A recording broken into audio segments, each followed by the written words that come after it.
আমাদের প্রত্যেকের জীবনেই ভগবান একবার না একবার সুযোগ তো দেবেই, এবং সেই সুযোগটাকে নিজেকে বুঝে তবেই কাজে লাগাতে হবে। তাতে কি হবে বলো তো, আমাদের বাকি পথ চলাটা ভীষণ সহজ হয়ে যাবে, বড় আনন্দের হবে, যাকে বলে বাদবাকি জীবনটা একটা সুন্দর পূর্ণতা লাভ পাবে।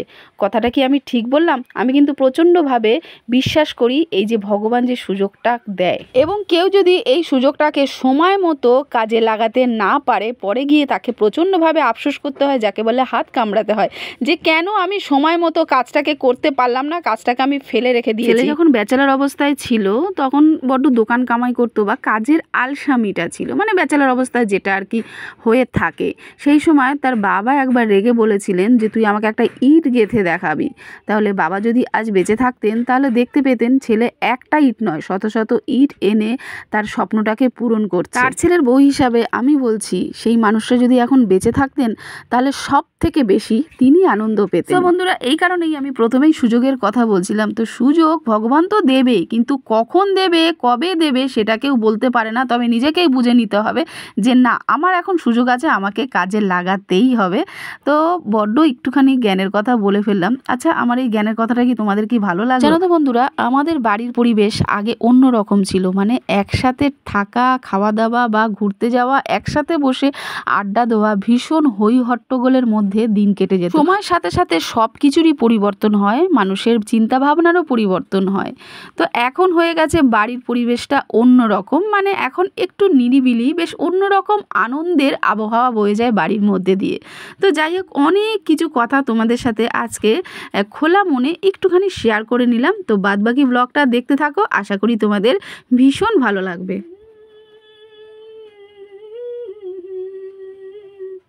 লা লা লা লা লা লা লা।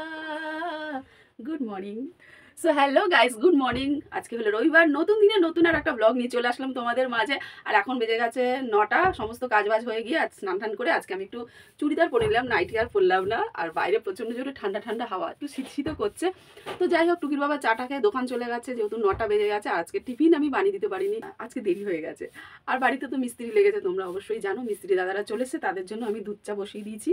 আর আমরা তো র চা খাই সকালবেলা, তো মায়ের আর মায়ের ছেলের চা খাওয়া হয়ে গেছে, শুধুমাত্র আমার খাওয়া হয়নি, এখন আমি খাবো। আর আজকে আমি গোপাল জাগাইনি, মাকে বললাম তুমি গোপালকে জাগিয়ে দাও। ওই যে আমাদের গোপুসোনা এখন সিংহাসনে বসে আছে, আর ছেলেমেয়েরা আমার ঘুমোচ্ছে। আজকে যেহেতু রবিবার, আমার ঈশানের স্কুল ছুটি। তো চলো, অনেক কথা বলে ফেললাম, সারাদিন কি করি না করি সমস্ত আপডেট তোমাদের সাথে শেয়ার করব। দেখতে থাকো ব্লগটা। দাদা চাটা নিন।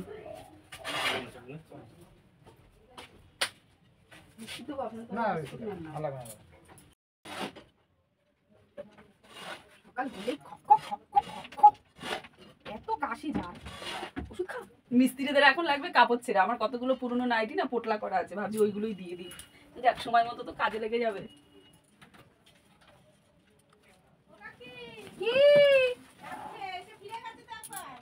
ও কাকে বলেনি, আমি ভাবছি আমাকে পাশের বাড়ির দিকটুর বউ ডাকছে। বাবরি কাপড় ছেঁড়া, এটা তো প্যান্ট, এত ভালো প্যান্টটা দেবো। তুই এই প্যান্টটা পরবি না? হবে না তোর দাপ নাই বল। এই প্যান্টটা একদম নতুন প্যান্ট, ভালো প্যান্ট, আমার বোন দিয়ে দিয়েছে। ও নিজে পরে না, আমাকে দিয়ে দিয়েছে। এবার আমার তো হয় না ঠ্যাঙে, সরু সরু প্যান্টের ঠ্যাং। এটা মনে হয় পিউই বানিয়েছিল প্যান্টটা।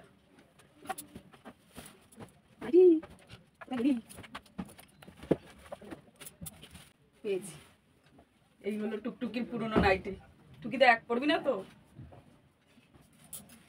একটাই দিন হয়, যত দেবো তত লাগবে। ওরে বাবা রে, বাবা ওই ওই ওই আমি নিতে পারছি না, ওই আমি নিতে পারছি না, বাবা নিতে পারছি না তো। Good morning. ওই বাবারি, নারকেল গাছে উঠে পড়ে ঝপাং করে গুড মর্নিং করে দাও তো, গুড মর্নিং করে দাও। আজ কি স্কুল যাবি? ঠিক মনে আছে আজকে রবিবার, ছুটি ছাড়া দিন বাচ্চাদের ঠিক মনেও থাকে। চলো আমরা এখন দাঁত ব্রাশ করবো তো। ওই বাবা, তোমার ঘুড়িটা দেখাবে না? তোমার ঘুড়িটা কই? দেখাও দেখাও দেখাও, নিয়ে আসো। বাবা ঘুড়ি, একটা ছোট্ট ঘুড়ি পাগলু ওকে দিয়েছে।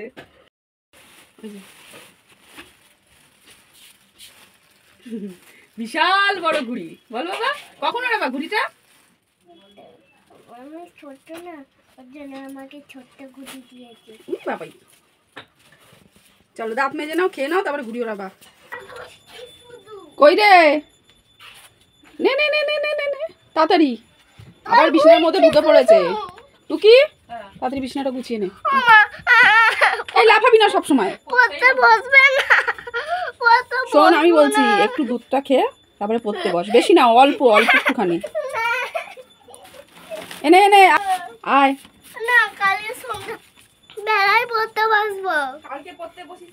কালকে সারা সন্ধ্যে কোথায় আমরা ঘুরতে গেছিলাম তো, কালকে পড়তে বসা হয়েছিল, হয়নি? তাহলে এখন সকালবেলা ঘুরতে একটুখানি বসবি। পাচ্ছে ধর ধর পারবা পারতে? হ্যাঁ সামনে আছে তো, পেয়ে যাবা খোঁচাখাচি দিলেই। ও কোটার লাঠিও যাচ্ছে বেঁকে, সকাল লল লল করছে, একটু টাইট করে বেঁধে নাও। হ্যাঁ টাইট করে বাঁধো, তাহলে পারতে পারবা।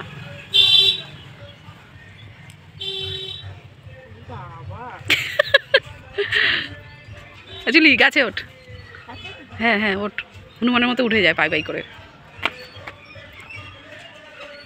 হ্যাঁ ওঠ, উঠে পড়।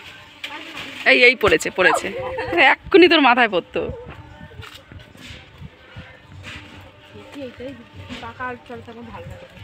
হ্যাঁ ও আমরা তো খাইও না চালটা, ভাল লাগে না অত। এমনি নিয়ম আছে, বাড়িতে যেই সব গাছ থাকে বেশি খাওয়া হয় না। আর একটা নাও, একটা দিয়ে কী হবে, তোমার শাশুড়ি দুটো কাটবে, এখানে বেশি করে করে রাখবো, অনেকদিন খেতে পারবা। ওই হ্যাঁ ওই কটাই দাও। সকালবেলা বললে ওর বাবা ব্যবস্থা করে দিয়ে যেত। এই তুই পড়ে যাবি কিন্তু। না বলিনি। হ্যাঁ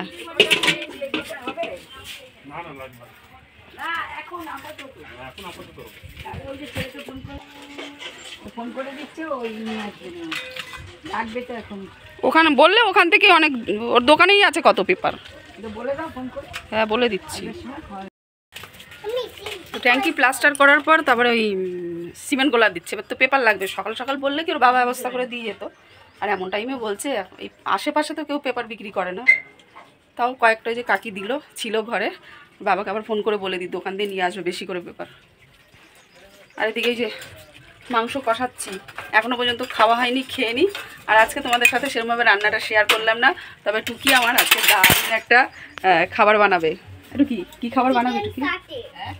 হ্যাঁ কী ওই যে আর ভবিষ্যৎ বলে দিচ্ছে, আজকে চিকেন সাটে বানাবে। আর একটা মজার কথা বলি, টুকির মামাবাড়ি যাওয়ার কথা ছিল আজকে, মানে ও কদিন ধরেই বলছিল মা পরীক্ষা শেষ হয়ে গেছে, এখন তো আমি ঘরে বসে থাকবো, দুদিন আমি একটু মামাবাড়িতে ঘুরে আসি। যার জন্য আমার মাকে ফোন করেও বললাম যে মা বাবাকে আজকে পাঠিয়ে দেবে, তাহলে টুকিকে এসে নিয়ে যাবে।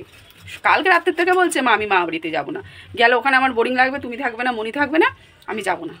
তাই আমি মাকে আবার ফোন করে বলে দিচ্ছি, মানে ফোন করেই যাচ্ছি সকাল দিয়ে, মা হয়তো কাজে ব্যস্ত ধরতে পারছে না, তো বলে দেবো আজকে আর টুকি যাবে না। বাবা যদি এসে ঘুরে যাবে, কারণ বাড়িতে কাজও হচ্ছে। বাবাকে ফোন করলাম, বলে বাঙ্কার মধ্যে পেপার বাঁধাই আছে, আর আমি চারিদিকে খুঁজছি পেপার কই।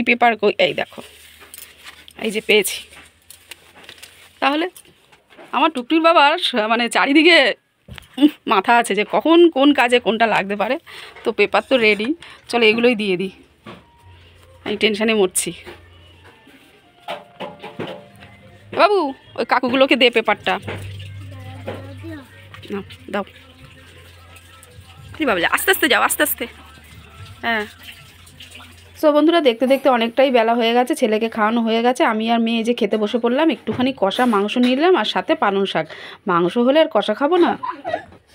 সমস্ত কাজ বাজ শেষ হয়ে গেছে, রান্নাবান্না ফিনিশ। এখন এই রাজ্য আমাকে গোছাতে হবে, সব আজকে কেচেছি সকালবেলাতে।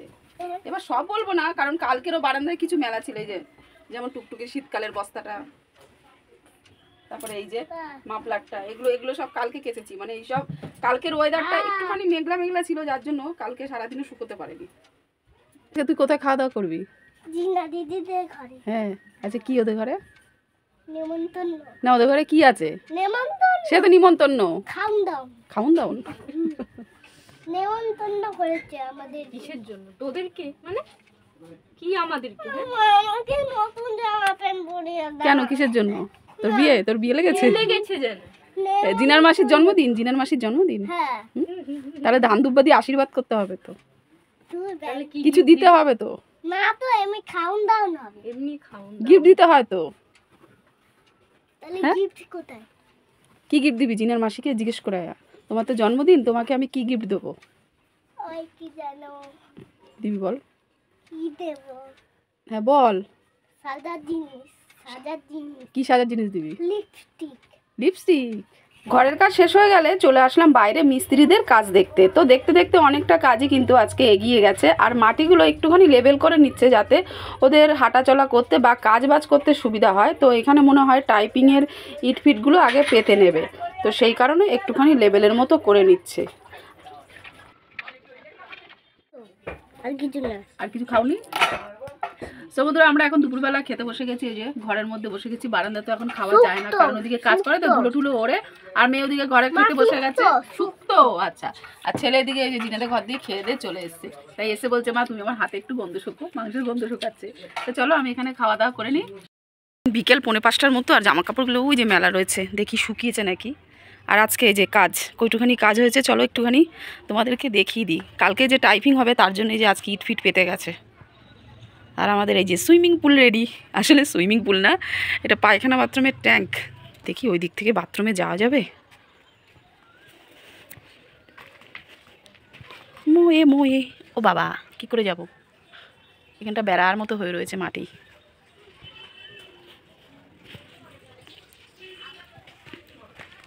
চলো যাওয়া যাক, জামা কাপড়গুলো তুলে নিই, বিকালের বাসন কুসন সব মাজবো। এই শুয়েছিলাম, সবই উঠলাম। মোয়ে মোয়ে মোয়ে মোয়ে, এরম কর। একটু জুম করে দেখাই। হ্যাঁ হ্যাঁ, সবাই মিলে করতে হবে।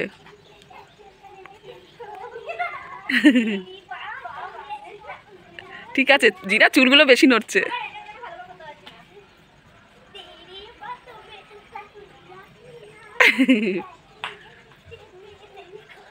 ঠিক আছে ঠিক আছে পাগলি। তেরি বাতো। আমার ছাদ। ছেলেটা দুপুরবেলা আজকে ঘুমায়নি, ওর দিদি ধরে নিয়ে বই নিয়ে বসিয়ে দিয়েছে। তুই ঘুমাবি না, নে তাহলে পড়াশোনা করে এখন বসে বসে। আর আজকে ঘুমায়নি তো, সন্ধেবেলা হলেই উ করতেই থাকবে, মানে ঘুম পেয়ে যাবে বই দেখলেই ওর, বুঝেছ? আর বই নিয়ে যদি না বসাই তাহলে আর ঘুম পাবে না। অবস্থা আমার পুত্রর করুণ অবস্থা। দুপুরবেলা জেগে থাকবি? দুপুরবেলা জেগে থাকবি কখনো? আচ্ছা ছেড়ে দে, একটু কি ছেড়ে দে, ছেড়ে দে, একটু খেলুক, ছেড়ে দে, আর পড়াতে হবে না এখন। বিরতি বিরতি। ব্যাস ব্যাস 70 অবধি, আর কিচ্ছু, আর কিন্তু লেখাবি না, ছেড়ে দে। ঠিক আছে বাবা, 70 অবধি লেখো। তাহলে লেখ। তো বন্ধুরা আজকের ব্লগটা ভাবছি এখানে শেষ করে দিই, কারণ ভিডিওটা অনেকটাই বড় হয়ে যাচ্ছে। তো এর পরের কাজগুলো তোমাদের সাথে যে আমি শেয়ার করব, ভিডিও আরও লম্বা হয়ে যাবে। নেক্সট দিন সেগুলোকে দেখাবো। আজকের মতো এখানেই শেষ।